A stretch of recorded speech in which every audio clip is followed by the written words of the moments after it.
ਨਵਾਂ ਨਿਯਮ।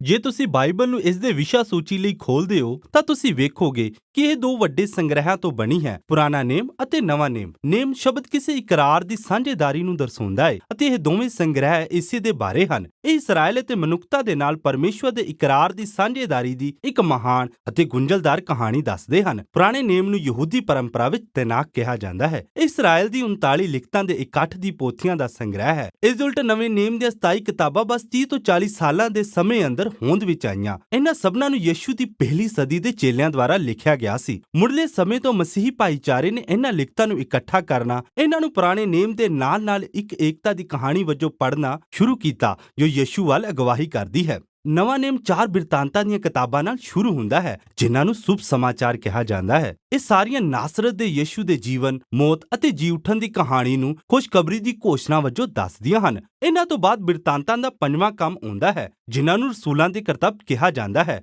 ਇੱਥੇ ਜੀ ਉੱਠਿਆ ਹੋਇਆ ਯਿਸੂ ਰਸੂਲਾਂ ਨੂੰ ਹੁਕਮ ਦਿੰਦਾ ਹੈ। ਰਸੂਲਾਂ ਦਾ ਅਰਥ ਹੈ ਭੇਜੇ ਹੋਏ। ਇਹ ਪੁਰਾਤਨ ਸੰਸਾਰ ਵਿੱਚ ਯਿਸੂ ਦੀ ਖੁਸ਼ਖਬਰੀ ਨੂੰ ਫੈਲਾਉਣ ਲਈ ਯਿਸੂ ਦੇ ਪ੍ਰਤੀਨਿਧੀਆਂ ਵਜੋਂ ਨਿਯੁਕਤ ਕੀਤੇ ਗਏ ਹਨ। ਰਸੂਲਾਂ ਦੇ ਕਰਤੱਵ ਤੋਂ ਬਾਅਦ ਰਸੂਲਾਂ ਦੀਆਂ ਪੱਤਰੀਆਂ ਦਾ ਸੰਗ੍ਰਹਿ ਆਉਂਦਾ ਹੈ। ਇਹ ਯਿਸੂ ਦੇ ਵਿਸ਼ਵਾਸੀਆਂ ਦੇ ਸਥਾਨਕ ਭਾਈਚਾਰਿਆਂ ਨੂੰ ਸਿਖਾਉਣ ਅਤੇ ਅਗਵਾਈ ਪ੍ਰਦਾਨ ਕਰਨ ਲਈ ਲਿਖੇ ਗਏ ਸਨ ਜਿਨ੍ਹਾਂ ਨੂੰ ਕਲੀਸਿਆਵਾਂ ਕਿਹਾ ਜਾਂਦਾ ਹੈ। ਇੱਥੇ ਰਸੂਲ ਪੌਲਸ ਨਾਲ ਜੁੜੀਆਂ ਹੋਈਆਂ 13 ਪੱਤਰੀਆਂ ਹਨ ਅਤੇ ਇਹਨਾਂ ਦੀ ਤਰਤੀਬ ਇਹਨਾਂ ਦੇ ਲਿਖੇ ਜਾਣ ਦੇ ਸਮੇਂ ਅਨੁਸਾਰ ਨਹੀਂ ਹੈ, ਪਰੰਤੂ ਸਭ ਤੋਂ ਵੱਡੇ ਤੋਂ ਸਭ ਤੋਂ ਛੋਟੇ ਤੱਕ ਲਗਾਏ ਗਏ ਹਨ। ਫਿਰ ਇਬਰਾਨੀਆਂ ਨੂੰ ਪੱਤਰੀ ਹੈ ਜੋ ਇੱਕ ਕਰੀਬੀ ਪਰ ਨਾਮ ਰਹਿਤ ਰਸੂਲਾਂ ਦੇ ਹੀ ਸਾਥੀ ਦੁਆਰਾ ਲਿਖੀ ਗਈ। ਇਸ ਤੋਂ ਬਾਅਦ ਯਾਕੂਬ, ਯਹੂਦਾ, ਪਤਰਸ ਅਤੇ ਯਹੂਨਾ ਦੀਆਂ ਪੱਤਰੀਆਂ ਹਨ। 2 ਯਿਸੂ ਦੇ ਭਰਾ ਸਨ ਅਤੇ 2 ਉਸ ਦੇ ਪਹਿਲੇ ਚੇਲਿਆਂ ਵਿੱਚੋਂ ਸਨ। ਨਵੇਂ ਨੇਮ ਦੀ ਆਖਰੀ ਕਿਤਾਬ ਪ੍ਰਕਾਸ਼ ਦੀ ਪੋਥੀ ਹੈ। 7 ਕਲੀਸਿਆਵਾਂ ਨੂੰ ਇੱਕ ਪੱਤਰੀ ਜੋ ਯਿਸੂ ਦੇ ਸਾਰੇ ਵਿਸ਼ਵਾਸੀਆਂ ਲਈ ਚੁਣੌਤੀ ਅਤੇ ਦਿਲਾਸੇ ਦੇ ਅਗੰਮਵਾਕ ਨੂੰ ਪ੍ਰਗਟ ਕਰਦੀ ਹੈ। ਤਾਂ ਇਹ ਨਵੇਂ ਨੇਮ ਦੀਆਂ ਕਿਤਾਬਾਂ ਹਨ, ਪਰ ਇਹ ਕਿਸ ਦੇ ਬਾਰੇ ਹਨ ਅਤੇ ਇਹ ਪੁਰਾਣੇ ਨੇਮ ਨਾਲ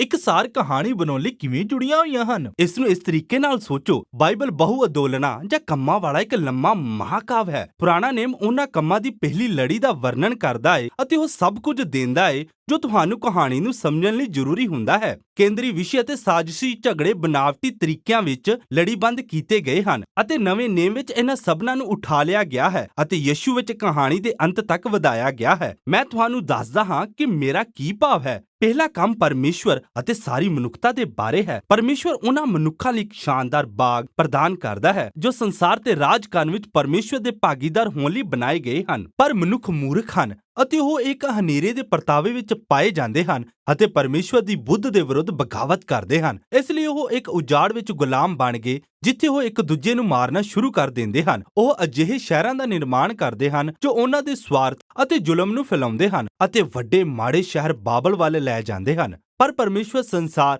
ਅਤੇ ਇਸ ਦੇ ਮੂਰਖ ਮਨੁੱਖਾਂ ਨੂੰ ਪਿਆਰ ਕਰਦਾ ਹੈ, ਇਸ ਲਈ ਉਹ ਇੱਕ ਨਵੇਂ ਮਨੁੱਖ ਦੇ ਆਉਣ ਦਾ ਵਾਅਦਾ ਕਰਕੇ ਬਚਾਉਣ ਦੀ ਯੋਜਨਾ ਨੂੰ ਬਣਾਉਂਦਾ ਹੈ। ਉਹ ਉਸ ਬੁਰਾਈ ਦਾ ਨਾਸ਼ ਕਰੇਗਾ ਜਿਸ ਨੇ ਸਾਨੂੰ ਸਵੈ ਵਿਨਾਸ਼ ਲਈ ਪ੍ਰੇਰਿਆ ਹੈ। ਬਾਈਬਲ ਦੀ ਕਹਾਣੀ ਦਾ ਅਗਲਾ ਕੰਮ ਪਰਮੇਸ਼ਵਰ ਅਤੇ ਇਸਰਾਏਲ ਬਾਰੇ ਹੈ ਅਤੇ ਇਹ ਪਹਿਲੇ ਕੰਮ ਦੇ ਵਿਸ਼ਿਆਂ ਅਤੇ ਤਰੀਕਿਆਂ ਨੂੰ ਵਿਕਸਿਤ ਕਰਦਾ ਹੈ। ਪਰਮੇਸ਼ਵਰ ਬਾਬਲ ਤੋਂ ਬਾਹਰ ਇੱਕ ਨਵੀਂ ਮਨੁੱਖਤਾ ਨੂੰ ਇੱਕ ਸ਼ਾਨਦਾਰ ਬਾਗ ਵਾਲੇ ਦੇਸ਼ ਵਿੱਚ ਬੁਲਾਉਂਦਾ ਹੈ। ਅਬਰਾਹਮ, ਸਾਰਾ ਅਤੇ ਉਸ ਦਾ ਵੰਸ਼ ਇਸਰਾਏਲੀ। ਪਰਮੇਸ਼ਵਰ ਵਾਅਦਾ ਕਰਦਾ ਹੈ ਕਿ ਉਹਨਾਂ ਦੁਆਰਾ ਸਾਰੀਆਂ ਕੌਮਾਂ ਲਈ ਪਰਮੇਸ਼ਵਰ ਦੀ ਅਸੀਸ ਮੁੜ ਬਹਾਲ ਕੀਤੀ ਜਾਵੇਗੀ।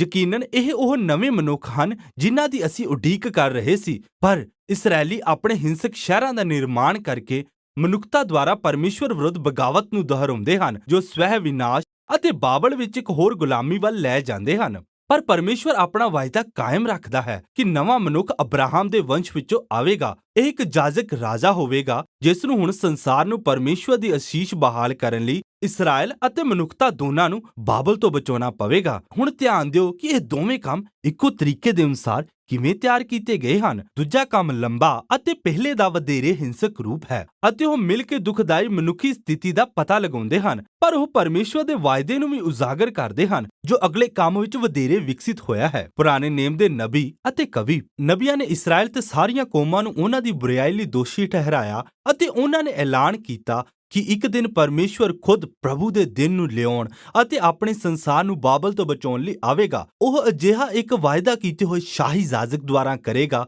ਜਿਹੜਾ ਇੱਕ ਗੁਲਾਮ ਵਾਂਗੂ ਦੁੱਖ ਭੋਗੇਗਾ ਅਤੇ ਇਸਰਾਏਲ ਤੇ ਸਾਰੀ ਮਨੁੱਖਤਾ ਦੇ ਪਾਪਾਂ ਲਈ ਮਰੇਗਾ, ਪਰ ਫਿਰ ਉਸ ਨੂੰ ਕੌਮਾਂ ਉੱਤੇ ਰਾਜਾ ਬਣਾ ਕੇ ਉੱਚਾ ਕੀਤਾ ਜਾਵੇਗਾ। ਉਹ ਦੂਜਿਆਂ ਨੂੰ ਬਾਬਲ ਛੱਡਣ ਅਤੇ ਨਵੇਂ ਨੇਮ ਦੇ ਲੋਕਾਂ ਵਿੱਚ ਸ਼ਾਮਿਲ ਹੋਣ ਲਈ ਬੁਲਾਵੇਗਾ, ਜੋ ਨਵੇਂ ਯਰੂਸ਼ਲਮ ਭਾਵ ਇੱਕ ਨਵੀਂ ਰਚਨਾ ਉੱਤੇ ਰਾਜ ਕਰਨ ਲਈ ਪਰਮੇਸ਼ਵਰ ਦੇ ਭਾਈਵਾਲ ਹੋਣਗੇ। ਅਤੇ ਇਸ ਤਰ੍ਹਾਂ ਪੁਰਾਣਾ ਨੇਮ ਕਹਾਣੀ ਵਿੱਚ ਇੱਕ ਨਵੇਂ ਕੰਮ ਦੀ ਉਮੀਦ ਨਾਲ ਖਤਮ ਹੁੰਦਾ ਹੈ। ਅਤੇ ਜਦੋਂ ਤੁਸੀਂ ਨਵੇਂ ਨੇਮ ਵਿੱਚ ਆਉਂਦੇ ਹੋ ਤਾਂ ਇਹ ਉਹੀ ਕਹਾਣੀ ਹੈ ਜੋ ਹੁਣ ਯਿਸੂ ਵਿੱਚ ਅੱਗੇ ਵਧਾਈ ਜਾ ਰਹੀ ਹੈ। ਆਓ ਵੇਖੀਏ ਕਿਵੇਂ ਚਾਰੇ ਅੰਜੀਲਾਂ ਦੇ ਬਿਰਤਾਂਤਾਂ ਵਿੱਚ ਨਾਸਰਤ ਦੇ ਯਿਸੂ ਨੂੰ ਵਾਅਦਾ ਕੀਤੇ ਪੁੱਤਰ ਅਤੇ ਅਬਰਾਹਮ ਦੇ ਪੁੱਤਰ ਦੋਵਾਂ ਵਜੋਂ ਦਰਸਾਇਆ ਗਿਆ ਹੈ, ਜੋ ਬਰਕਤ ਨੂੰ ਬਹਾਲ ਕਰੇਗਾ ਅਤੇ ਇਹੀ ਨਵਾਂ ਮਨੁੱਖ ਜੋ ਬੁਰਾਈ ਨੂੰ ਹਰਾ ਦੇਵੇਗਾ ਅਤੇ ਪਰਮੇਸ਼ਵਰ ਨਾਲ ਨਵੀਂ ਸਾਂਝੇਦਾਰੀ ਨੂੰ ਬਣਾਵੇਗਾ। ਇਸ ਲਈ ਯਿਸੂ ਨੂੰ ਇੱਕ ਮਨੁੱਖ ਅਤੇ ਹੋਰ ਬਹੁਤ ਕੁਝ ਦਰਸਾਇਆ ਗਿਆ ਹੈ। ਉਸਨੇ ਪਰਮੇਸ਼ਵਰ ਦੇ ਵਾਅਦੇ ਕੀਤੇ ਹੋਏ ਰਾਜ ਦੇ ਆਉਣ ਦੀ ਘੋਸ਼ਣਾ ਕੀਤੀ ਅਤੇ ਉਹ ਇਵੇਂ ਬੋਲਿਆ ਅਤੇ ਕੰਮ ਕੀਤਾ ਜਿਵੇਂ ਕਿ ਉਹ ਇਸਰਾਇਲ ਦਾ ਮਹਾਨ ਰਾਜਾ ਸੀ। ਪਰ ਆਪਣੇ ਆਪ ਨੂੰ ਰਾਜਾ ਕਹਿਣ ਦੀ ਬਜਾਏ ਯਿਸੂ ਨੇ ਆਪਣੇ ਆਪ ਨੂੰ ਮਨੁੱਖ ਦਾ ਪੁੱਤਰ ਕਿਹਾ,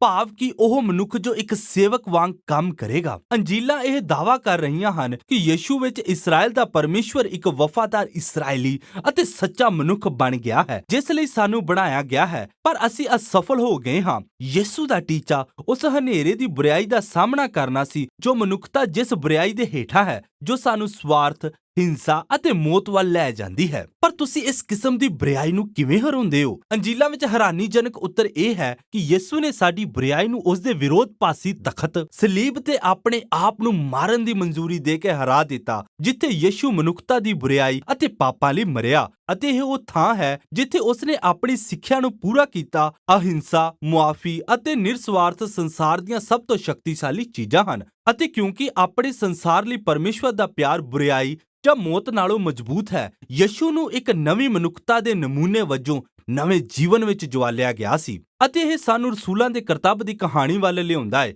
ਆਤਮਾ ਦੁਆਰਾ ਪਰਮੇਸ਼ਵਰ ਯਿਸੂ ਦੇ ਚੇਲਿਆਂ ਨੂੰ ਸ਼ਕਤੀ ਦਿੰਦਾ ਹੈ ਕਿ ਉਹ ਯਿਸੂ ਦੇ ਜੀਵਨ ਅਤੇ ਪਿਆਰ ਨੂੰ ਦੁਨੀਆ ਵਿੱਚ ਫੈਲਾਉਣ। ਉਹ ਲੋਕਾਂ ਨੂੰ ਸੱਦਾ ਦਿੰਦਾ ਹੈ ਕਿ ਉਹ ਆਪਣੀ ਪੁਰਾਣੀ ਮਨੁੱਖਤਾ ਨੂੰ ਛੱਡ ਦੇਣ ਅਤੇ ਯਿਸੂ ਦੇ ਬਹੁਜਾਤੀ ਪਰਿਵਾਰ ਵਿੱਚ ਸ਼ਾਮਲ ਹੋਣ, ਜੋ ਨਵੀਂ ਮਨੁੱਖਤਾ ਹੈ। ਇੱਥੇ ਹੀ ਰਸੂਲਾਂ ਦੀਆਂ ਪੱਤਰੀਆਂ ਦੀ ਕਹਾਣੀ ਟੁਕਦੀ ਹੈ। ਇੱਥੇ ਰਸੂਲ ਮੁੱਢਲੇ ਮਸੀਹੀ ਭਾਈਚਾਰਿਆਂ ਨੂੰ ਸੰਬੋਧਿਤ ਕਰਦੇ ਹਨ ਅਤੇ ਉਹ ਦਰਸਾਉਂਦੇ ਹਨ ਕਿਵੇਂ ਮੁੜ ਜੀ ਉਠੇ ਰਾਜਾ ਯਿਸੂ ਦੀ ਖੁਸ਼ਖਬਰੀ ਨੇ ਇਤਿਹਾਸ ਨੂੰ ਬਦਲਿਆ ਅਤੇ ਕਿਵੇਂ ਸਾਡੀ ਜ਼ਿੰਦਗੀ ਦੇ ਹਰ ਹਿੱਸੇ ਨੂੰ ਬਦਲਦੀ ਹੈ। ਉਹਨਾਂ ਨੇ ਖੁਸ਼ਖਬਰੀ ਦਾ ਵਰਣਨ ਪੁਰਾਣੇ ਨੇਮ ਦੀਆਂ ਕਹਾਣੀਆਂ ਅਤੇ ਯਿਸੂ ਦੀ ਕਹਾਣੀਆਂ ਬਾਰੇ ਲਗਾਤਾਰ ਬੇਨਤੀ ਕਰਨ ਦੁਆਰਾ ਕੀਤਾ। ਸਾਨੂੰ ਉਹ ਵਿਖਾਉਂਦੇ ਹੋਏ ਸਾਡੇ ਆਪਣੇ ਜੀਵਨ ਦੀ ਕਹਾਣੀਆਂ ਨੂੰ ਬਾਈਬਲ ਦੀ ਮਹਾਕਾਵ ਕਹਾਣੀ ਦੇ ਹਿੱਸੇ ਵਜੋਂ ਕਿਵੇਂ ਵੇਖਣਾ ਹੈ। ਸਾਰੀ ਮਨੁੱਖਤਾ ਬਾਬਲ ਦੀ ਗੁਲਾਮੀ ਵਿੱਚ ਫਸੀ ਹੋਈ ਹੈ, ਪਰ ਯਿਸੂ ਇੱਕ ਨਵਾਂ ਘਰ ਬਣਾਉਣ ਲਈ ਆਇਆ ਹੈ। ਅਸੀਂ ਸਾਰੇ ਸਵਾਰਥ ਅਤੇ ਪਾਪਾਂ ਦੀ ਮਿਸਰ ਦੀ ਗੁਲਾਮੀ ਦੀਆਂ ਵੱਖ-ਵੱਖ ਕਿਸਮਾਂ ਵਿੱਚ ਜੀ ਰਹੇ ਹਾਂ, ਪਰ ਯਿਸੂ ਸਾਨੂੰ ਵਾਅਦੇ ਕੀਤੇ ਹੋਏ ਦੇਸ਼ ਵਿੱਚ ਆਜ਼ਾਦ ਕਰਾਉਣ ਲਈ ਪਸਾਹ ਦੇ ਲੇਲੇ ਵਜੋਂ ਮਰ ਗਿਆ।